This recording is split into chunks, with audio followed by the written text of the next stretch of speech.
na ako galing trabaho. Ay na tayo ng ulan. Buti na lang dala ko yung kapote ko na maulan pa rin. Ayan. Tinry ko lang yung waterproof na binili ko na plastic case ng cellphone. So, to may honest review, para sa item na to, all goods naman. Ano ba? So, yung stoplight, kanya-kanya na to. Ingat lang. Dito tayo sa 7-Eleven. 7-Eleven, lagpas na. Tapos, ayan.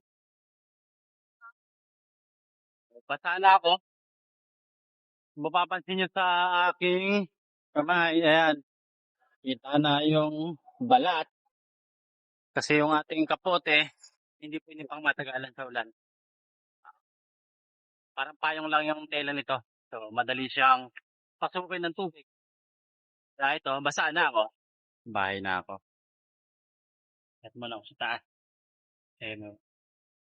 Ako tubig. Paliguan ko muna yun siya bago ko siya isabit dito.